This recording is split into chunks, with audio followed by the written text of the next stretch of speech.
अगला आता है कर्ज जाल। कब उत्पन्न होता है, उदाहरण दीजिए। कर्ज जाल का मतलब होता है जब कोई आदमी ऋण लेता है अपने आवश्यकताओं को पूरा करने के लिए और उसे समय पर चुका नहीं पाता और वो ब्याज पर ब्याज बढ़ता जाता है, तो वो क्या हो जाता है, एक कर्ज जाल में फंस जाता है। तो इसका है जब कर्जदार अपना पिछला ऋण चुकाने में असमर्थ होता है, पुराने कर्ज को चुकाने के लिए नया कर्ज ले लेता है, उसे ऋण अदायगी के लिए अपनी परिसंपत्तियों को बेचना पड़ता है, जमीन, मकान इत्यादि। उसकी आर्थिक स्थिति बद से बदतर हो जाती है। एक ऋण को चुकाने के लिए दूसरा लेता है, दूसरे को चुकाने के लिए तीसरा लेता है, तो उसकी स्थिति जो है बद से बदतर हो जाती है। अगला हमारे पास क्वेश्चन आता है, ऋण की शर्तें किसे कहा जाता है, यह किस प्रकार भिन्न हो सकती है। ब्याज दर, समर्थन, ऋणाधार, आवश्यक कागजात और भुगतान के तरीकों को सम्मिलित रूप से ऋण की शर्तें कहा जाता है। अगर ऋण लेना है तो उसमें ब्याज दर वो होती है, समर्थक ऋणाधार भी होता है, आवश्यक कागजात होते हैं और भुगतान के तरीके भी होते हैं कि किस तरह आपको भुगतान करना है। ये सभी जो है ऋण की शर्तें कहा जाता है। ऋण की शर्तें विभिन्न व्यक्तियों या समूहों के लिए अलग अलग हो सकती हैं, जरूरी नहीं है सबके लिए एक ही हो।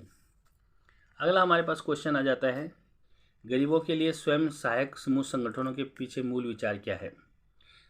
ये जो होता है स्वयं सहायक समूह होता है, कुछ लोगों का एक समूह होता है, अगर वहाँ वो पैसा इकट्ठा करते हैं और कभी अगर किसी को ज़रूरत होती है तो वो पैसा उन्हें दे दिया जाता है और उनसे बहुत ही कम दर पर जो है ब्याज लिया जाता है। तो गरीबों को संगठित रूप से कार्य करने के लिए प्रेरित करता है, ये स्वरोजगार के लिए भी प्रेरित करता है, शोषण से बचाता है, कर्जदारों को कर्ज जाल से बचाता है और महिलाओं को स्वावलंबी बनाना व रोजगार के अधिक अवसर उपलब्ध कराना इसका मुख्य विचार है। अब हमारे पास आ जाता है, भारत में औपचारिक ऋण क्षेत्र को विस्तृत करना क्यों आवश्यक है।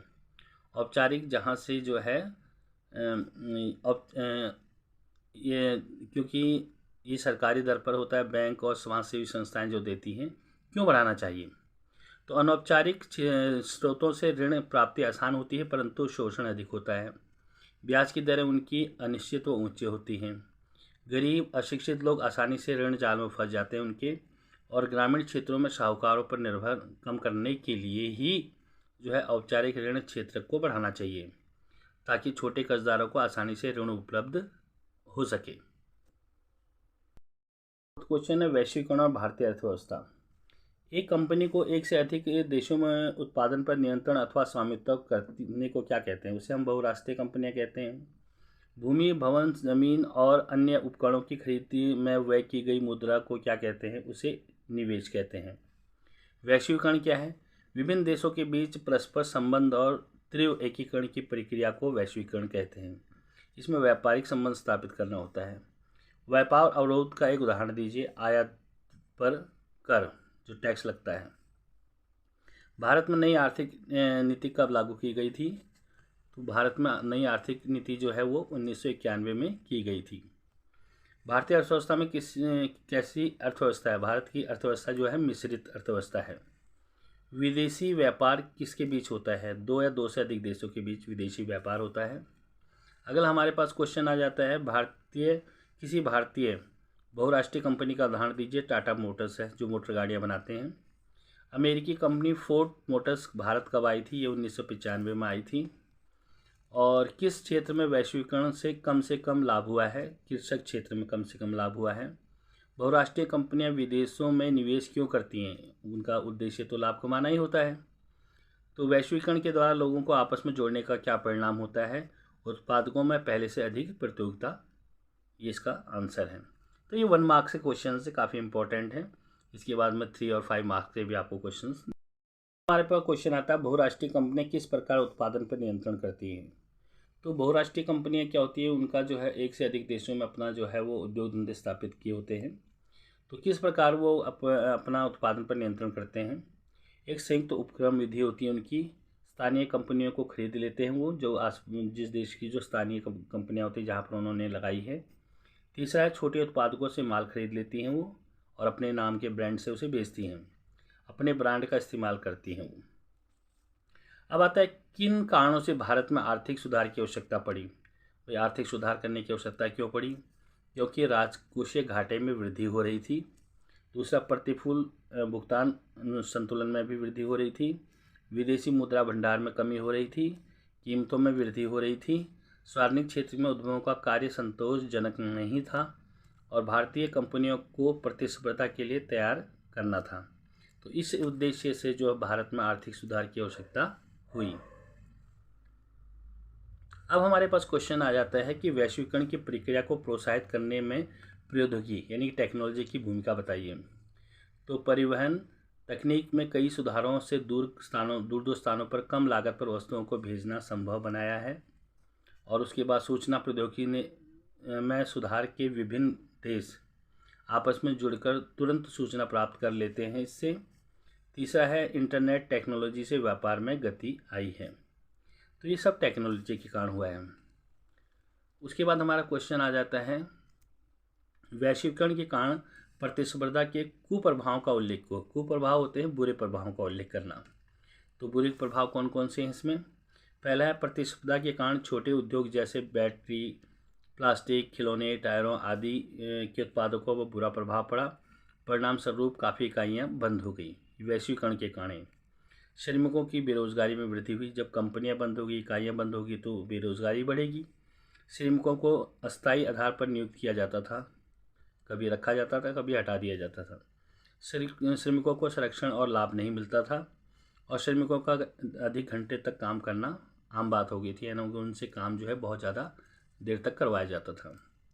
अब आ जाता है, वैश्वीकरण को न्याय संगत बनाने के लिए सरकार की भूमिका को स्पष्ट कीजिए। सरकार ने भैया क्या किया इनके लिए? तो वैश्वीकरण की नई नीति के अनुसार भारतीय अर्थव्यवस्था को विश्व व्यवस्था से जोड़ने का प्रयत्न किया गया ताकि पूंजी, तकनीकी ज्ञान और अनुभव का विश्व में विभिन्न देशों में आदान प्रदान हो सके। सरकार ने माल की आयात पर से अनेक प्रतिबंध हटा दिए। आयात का मतलब होता है दूसरे देश से माल लाना। आयातित माल पर कर कम कर दिया, टैक्स उस पर कम लगा दिया गया। विदेशी निवेशकों को भारत में निवेश के लिए प्रोत्साहित किया कि भाई आइए आप हमारे देश में अपनी कंपनियां लगाइए। तकनीक क्षेत्र को हर ढंग से उन्नत बनाने का प्रयत्न किया, यानी कि उन्होंने कहा कि भाई टेक्नोलॉजी अपनाइए। टेक्नोलॉजी से एक तो उस वस्तु पर लागत कम आएगी, लागत कम आएगी तो हमें वो सस्ती मिलेगी। अगला हमारा क्वेश्चन है कि वैश्वीकरण का लोगों के जीवन पर क्या प्रभाव पड़ा। तो ये इससे क्या प्रभाव पड़ा लोगों के जीवन पर? उपभोक्ताओं के सामने पहले से अधिक विकल्प मौजूद हो गए। उपभोक्ताओं को कम कीमत पर अधिक गुणवत्ता की वस्तुओं का उत्पादन होने लगा। लोग पहले की तुलना में आज उच्च जीवन स्तर का मजा ले रहे हैं और उद्योगों और सेवाओं के नए रोजगार उत्पन्न हुए हैं और उद्योगों को कच्चे माल इत्यादि की आपूर्ति करने वाली स्थानीय कंपनियां समृद्ध हुई हैं, यानी कि उन्होंने भी उन्नति की है। अब हमारे पास एक क्वेश्चन आ जाता है अगला, भारत सरकार ने स्वतंत्रता के पश्चात विदेशी व्यापार और विदेशी विनिमय पर अवरोधक क्यों लगाए, रोक क्यों लगाई? विदेशी प्रतिस्पर्धा से देश के उत्पादकों की रक्षा करने के उद्देश्य से लगाई। स्वतंत्रता से पहले अंग्रेजों ने भारतीय उद्योग धंधों को चौपट कर दिया था और स्वतंत्रता के बाद यहाँ भारतीय उद्योग स्थापित किए गए। उद्योगों के विकास के लिए विदेशी व्यापार पर रोक लगा दी गई ताकि भारत के में ही रोजगार फले फूले और जो कमी भारत में है भारत के उद्योग धंधों से ही वो पूरी हो। स्वतंत्रता के बाद भारत 562 टुकड़ों में बटा हुआ था। यहाँ परिवहन तथा संचार के संसाधन अस्त व्यस्त थे, इसलिए उसने जो है वो रोक लगाई। स्वतंत्रता के शुरुआती वर्षों में भारत में विदेशिक संबंध इतने समृद्ध नहीं हो पाए थे कि विश्व के अन्य देशों के साथ अपना व्यापार विकसित कर सकें। ये सातों क्वेश्चन है, इम्पोर्टेंट है। अगला क्वेश्चन हमारा 8वां दे रखा है, उदारीकरण तथा वैश्वीकरण की नीति अपनाने के फलस्वरूप भारत में कौन कौन से मुख्य परिवर्तन आए। देखो, पहला तो उदारीकरण तथा वैश्वीकरण की नीति अपनाने से स्वरूप निजी निवेश बढ़ने का अधिक अवसर मिला इन्हें। विदेशी विनिमय कोष भंडार हमारा बढ़ गया। आईटी उद्योग का विस्तार हुआ। इंफॉर्मेशन टेक्नोलॉजी और सरकारी राजस्व में वृद्धि हुई।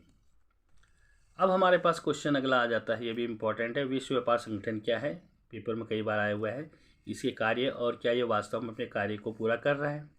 विश्व व्यापार संगठन को कहते हैं WTO। एक ऐसा संगठन है जिसका उद्देश्य अंतर्राष्ट्रीय व्यापार को उदार बनाना और मुक्त व्यापार की सुविधा देना होता है। इसके कार्य क्या हैं? विश्व व्यापार संगठन अंतर्राष्ट्रीय व्यापार से संबंधित नियमों को निर्धारित करता है और ये देखता है कि इन नियमों का पालन हो रहा है या अथवा नहीं हो रहा है। वास्तविकता क्या है वही इसका, विकसित देशों के अनुचित ढंग से व्यापार अवरोध को बरकरार रखा है। दूसरी ओर विश्व व्यापार संगठन के नियमों ने विकासशील देशों को व्यापार अवरोधों को हटाने के लिए विवश किया है। जो भी विकासशील देशों को व्यापार अवरोध लगे हैं उन्हें हटाने के लिए इसने विवश किया है। क्वेश्चन हमारा है विदेशी व्यापार और विदेशी निवेश में क्या अंतर होता है। तो विदेशी व्यापार कहते हैं विदेशों से वस्तुओं को खरीदने और बेचने को विदेशी व्यापार कहते हैं, और इसके अंतर्गत आयात और निर्यात दोनों क्रियाएं होती हैं, यानी कि दूसरे देश से हम माल ला भी सकते हैं और उन्हें दे भी सकते हैं। यह उत्पादन के लिए अवसर प्रदान करता है। और विदेशी निवेश का मतलब होता है अधिक लाभ कमाने के उद्देश्य से जब बहुराष्ट्रीय कंपनियां मेज़बान देशों में धन से उत्पादन इकाइयों की स्थापना करती हैं उसे विदेशी निवेश कहते हैं। जैसे आप भारत के अंदर HDFC और ICICI बैंक ये बहुराष्ट्रीय कंपनियां हैं, इनका मेन टारगेट है धन कमाना। तो ये वो जो कंपनियां जहाँ की हैं वो यहाँ विदेशी निवेश कर रही हैं। तो विदेशी निवेश में बहुराष्ट्रीय कंपनियों द्वारा किया गया पूंजी निवेश आता है। ये पूंजी की कमी को दूर करता है। अब हमारे पास ये लास्ट क्वेश्चन है विदेशी निवेश आकर्षित करने में के क्या कदम उठाए गए हैं। अधिक क्षेत्र जिन्हें विशेष आर्थिक क्षेत्र कहा जाता है की स्थापना की जा रही है। विशेष आर्थिक क्षेत्रों में विश्व व्यापारिक स्तरीय सुविधाएं बिजली, पानी, सड़क, परिवहन, भंडारण, मनोरंजन और शैक्षिक सुविधाएं उपलब्ध कराई जा रही हैं। जब ये सब कुछ उपलब्ध कराई जाएंगी तभी तो विदेशी निवेश यानी कि दूसरी कंपनियां हमारे देश में कुछ जो है अपने जो है व्यापार कंपनियां स्थापित करेंगी। विशेष आर्थिक क्षेत्र में उत्पादन इकाइयाँ स्थापित करने वाली कंपनियों को प्रारंभिक 5 वर्षों तक कोई कर नहीं देना पड़ता। उन्हें छूट दी गई, भाई आप अपनी कंपनियां लगाइए, 5 साल तक कोई टैक्स मत दो हमें। विदेशी निवेश आकर्षित करने हेतु सरकार ने श्रम कानूनों को लचीलापन लाने की अनुमति दी है। जो भी श्रम कानून है उन्हें लचीलापन दिया गया है ताकि कोई भी श्रमिक आसानी से रोजगार प्राप्त कर सके। फ्रेंड्स ये बोला लास्ट क्वेश्चन चैप्टर है आपका ये अर्थशास्त्र का उपभोक्ता अधिकार। तो इसके 2 पार्ट्स बने। फर्स्ट पार्ट ये आपका सेकंड पार्ट्स के क्वेश्चंस हैं। इसमें आपके 15 क्वेश्चंस हैं 1 मार्क्स के और उसके आंसर्स हैं। संयुक्त राष्ट्र ने उपभोक्ता सुरक्षा के लिए दिशा निर्देश को कब अपनाया था। उसने 1985 में अपनाया था। उपभोक्ता आंदोलन का प्रारंभ क्यों हुआ। इसका आंदोलन का जो प्रारंभ हुआ वो हुआ था उपभोक्ताओं के असंतोष के कारण। और उपभोक्ता सुरक्षा अधिनियम कानून कब बनाया गया था। ये बनाया गया था 1986 में। उसके बाद आता है MRP का क्या अर्थ होता है। अधिकतम खुदरा मूल्य होता है। अगला उपभोक्ता कल्याण संगठन के लिए विश्व स्तरीय संस्थान को क्या कहते हैं हम। तो इसका आंसर आ जाएगा उपभोक्ता इंटरनेशनल। अगला छठा है भारत में राष्ट्रीय उपभोक्ता दिवस कब मनाया जाता है। तो ये मनाया जाता है 24 दिसंबर को। अगला क्वेश्चन देखिए हमारे पास क्या है। 7वां क्वेश्चन है 7th ये बिजली के समान पर कौन से शब्द चिन्ह देखे जा सकते हैं। बिजली के समान पर हम लोग देखते हैं ISI शब्द चिन्ह का चिन्ह होता है उस पर।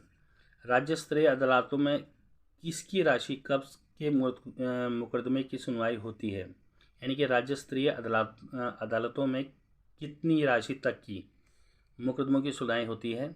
तो 8वें का आंसर आ गया 20 लाख से 1 करोड़ तक की। उपभोक्ता आंदोलन का उदय व्यवस्थित रूप से कब हुआ था। तो इसका हुआ था 1960 के दशक में। उपभोक्ता निवारण प्रक्रिया से संबंधित कोई समस्या बताइए। तो ये है जटिल, खर्चीली और समय साध्य है ये। कोपरा का क्या अर्थ होता है। कोपरा का अर्थ होता है हमारा कि उपभोक्ता सुरक्षा अधिनियम। अगला आता है एगमार्क। एगमार्क क्या होता है। तो ये एगमार्क अब हमारा क्या है कि खाद्य तेलों की शुद्धता का ये प्रमाण होता है एगमार्क। इसके बाद हमारे पास क्वेश्चंस आ जाता है। ये देखिए क्वेश्चंस हैं। उत्पादक के घटकों की विस्तृत जानकारी किसके द्वारा सुनिश्चित की जाती है। ये है सूचना पाने के अधिकार के द्वारा। हॉलमार्क्स का चिन्ह किस पर लगाया जाता है। आभूषणों पर लगाया जाता है। तो उसके बाद है जिला स्तर की अदालतों में कितनी राशि तक के मुकदमे की सुनवाई होती है। 20 लाख रुपए तक की होती है। तो स्टूडेंट्स ये मैंने आपके 15 के 15 क्वेश्चन है, इनके आंसर्स के आप ये स्क्रीनशॉट कर लीजिएगा। ये इनके 15 के 15 क्वेश्चन 1 मार्क्स के हैं। ये आपके फर्स्ट क्वेश्चन का आंसर है, सेकंड का है, थर्ड का है और ये 15 के 15 क्वेश्चंस का आंसर है। तो स्टूडेंट्स, ये अब आपके क्वेश्चंस ये 3 और 5 मार्क्स के जो दे रखे हैं इसी उपभोक्ता के हैं।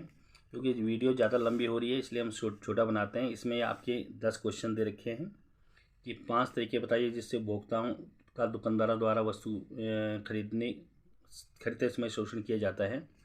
तो ये शोषण का तरीका, घटिया किस्म की वस्तु दे देते हैं, उन्हें कम माप करते हैं, ऊंची कीमत वसूल करते हैं उनसे, नकली वस्तुएं दे देते हैं, मिलावटी दोषपूर्ण वस्तुएं देते हैं, जमाखोरी करते हैं, असत्य या अधूरी सूचना देते हैं और बुरा व्यवहार करते हैं।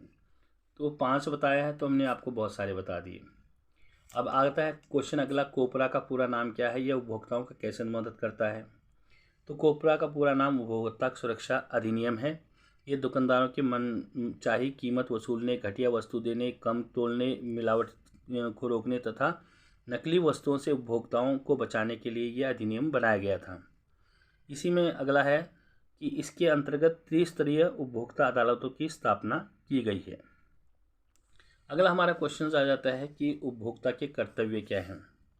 तो उपभोक्ता के कर्तव्य हैं कि उपभोक्ता को वस्तु के गुण के बारे में देखना चाहिए, जो वस्तु के साथ उसकी गारंटी कार्ड भी देनी चाहिए, रसीद भी लेनी चाहिए और वस्तु पर अंकित आई मार्क या एड मार्क का चिन्ह भी उसे देखना चाहिए। तो ये आपके 4 क्वेश्चंस हैं। बाकी के 6 क्वेश्चंस हैं आपके। तो ये 4 क्वेश्चनों के आंसर ये देख लीजिए, मैंने जो समझाए थे वो आपको ये दे रखे हैं 4 क्वेश्चनों के आंसर्स। यहाँ तक ये 4 क्वेश्चनों के आंसर्स हैं जो भी बताए थे। आगे 6 क्वेश्चंस और करवा रहा हूँ इसके। क्वेश्चन नंबर 5 है कि भारत सरकार ने उपभोक्ताओं की सुरक्षा के हित में क्या कदम उठाए हैं, उन्हें आपको बताना है। तो उन्हें उपभोक्ताओं के लिए चयन का अधिकार दिया गया, उन्हें सूचना का अधिकार दिया गया, निवारण का अधिकार दिया गया, प्रतिनिधि का अधिकार दिया, सुरक्षा का अधिकार दिया और उपभोक्ता शिक्षा का अधिकार दिया गया है। तो ये आपके 6 पॉइंट्स मैंने आपको बता दिए। मान लीजिए आपको केमिस्ट की कुछ दवाइयाँ खरीदने के लिए कहा जाता है, आप दवाइयाँ खरीदने के समय किन बातों का ध्यान रखेंगे। तो कौन कौन सी बातें ध्यान रखेंगे आप।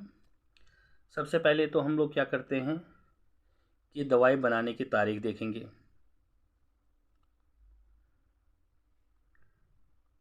उसके बाद हम देखते हैं कि दवाई पर लागत समाप्त होने वाली तारीख देखेंगे, अधिक खुरदरा मूल्य देखेंगे और समुचित रसीद उससे लेते हैं। तो उसके बाद आता है हमारे पास अगला क्वेश्चन है कि 7वां कि ये दे रखा क्वेश्चन, उपभोक्ता संरक्षण परिषद और उपभोक्ता अदालत में क्या अंतर है। देखिए, उपभोक्ता संरक्षण परिषद में उपभोक्ता का मार्गदर्शक करती है ये, और कि कैसे उपभोक्ता अदालत में मुकदमा दर्ज कराएं, वह जानना जनता को उसके अधिकारों के बारे में भी जागरूक करती है। और उपभोक्ता अदालत होता है, लोग उपभोक्ता अदालत में न्याय पाने के लिए जाते हैं, दोषी को दंड दिया जाता है और उसके बाद है उन पर जुर्माना लगाती है या उन्हें सज़ा देती है। अगला 8वां क्वेश्चन दे रखा है कि आरटीआई सूचना का अधिकार से क्या अर्थ है। यानी कि 2005 में कि अक्टूबर में भारत सरकार ने एक कानून लागू किया था जो आरटीआई या सूचना पाने का अधिकार के नाम से जाना जाता है, जो अपने नागरिकों को सरकारी विभागों में कार्यकलापों की सभी सूचनाएं पाने का उन्हें अधिकार है। आरटीआई डाल के आप 24 घंटे में उसके बारे में सारी जानकारी प्राप्त कर सकते हैं। उसके बाद आ जाता है उपभोक्ताओं द्वारा शोषण के लिए उत्तरदायी कारण बताइए। ये है सीमित सूचनाएं, निम्न साक्षरता, सीमित पूर्ति, सीमित प्रतियोगिता और जागरूकता का अभाव। ये आपका 9वां। अब लास्ट 10वां क्वेश्चन आपका आ गया, न्याय पाने के लिए उपभोक्ता को कहाँ जाना चाहिए। तो उन्हें न्याय पाने के उद्देश्य से उपभोक्ता को उपभोक्ता कार्यालय जाना चाहिए और जिला स्तर पर न्यायालय में जो है वहाँ जाना चाहिए, राज्य स्तरीय अदालतों में जाना चाहिए और राष्ट्रीय स्तर की अदालतों में जो है जाना चाहिए। तो उनके लिए रेंज है कि कितने रुपए तक के लिए वो वहाँ पर जा सकते हैं। ये 3 तक क्वेश्चन मैंने बता दिए थे। 4 से क्वेश्चंस ये सारे हुए हैं जो लॉन्ग मैंने भी आपको बताए थे, इनके आप स्क्रीनशॉट ले लीजिए।